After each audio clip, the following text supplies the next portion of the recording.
Hello viewers and welcome back to yet another bunch of useless or not well known facts about the monsters of Monster Hunter.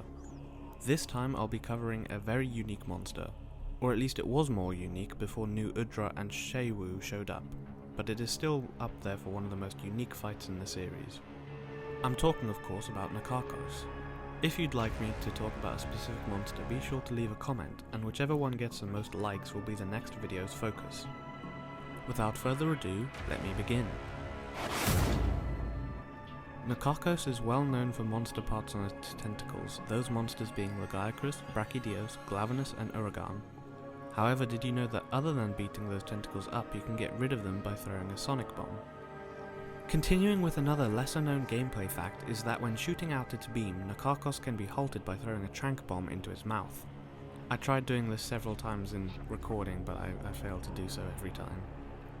I was pleasantly surprised to see NAKARKOS ranking 79th place in the popularity poll, beating both Shara Ishvalda and Jen Moran, two hugely popular Elder Dragons.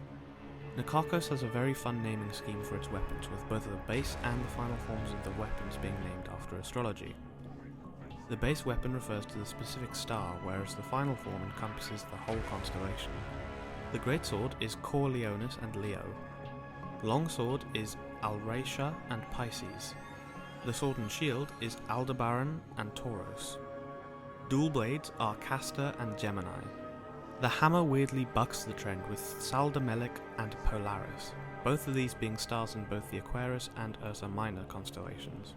Hunting horn is Speaker and once again weirdly Polaris, and Lodestar, which is just the word for guiding star. The guiding star usually being Polaris. No clue why the blunt weapons decided to be so different in the naming scheme, but oh well. Also, instead of being stars both found in the same constellation, the hunting horn mixes stars from both Virgo and Aquarius.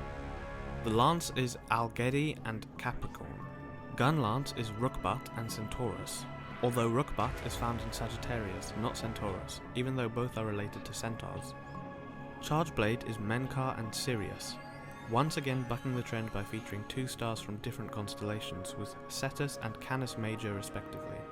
Switch axe is Antares and Skulv. While Antares is a star from Scorpius, I cannot find any correlation between Skulv and astrology, let alone any meaning at all. The best I could find is the German word for slave, which is Sklave.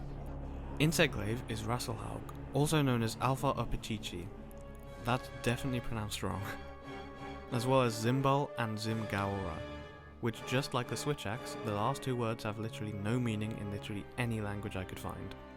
They had such a good naming system, why are you changing everything now? Light bowgun is Acubens and Blast of the North Star. Any guesses as to what the North Star is called? It's our dear friend reappearing again, Polaris. Let's see if the last two weapons can remain consistent to some degree. Heavy bowgun is, bear with me here, Zubenelgenubi, which is a star in Libra.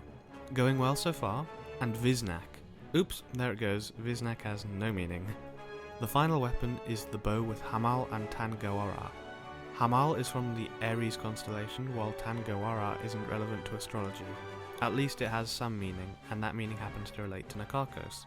Tangawara being, oh, I'm definitely pronouncing that wrong. All these names in this video are definitely out of my comfort zone. Tangawara being a Polynesian deity of the oceans and all marine life.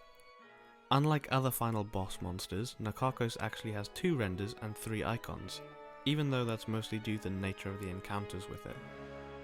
NAKARKOS features in two Teppen cards, with one seemingly displaying it within a cloud of the Rotten Vales effluvium. Both cards keep its head hidden.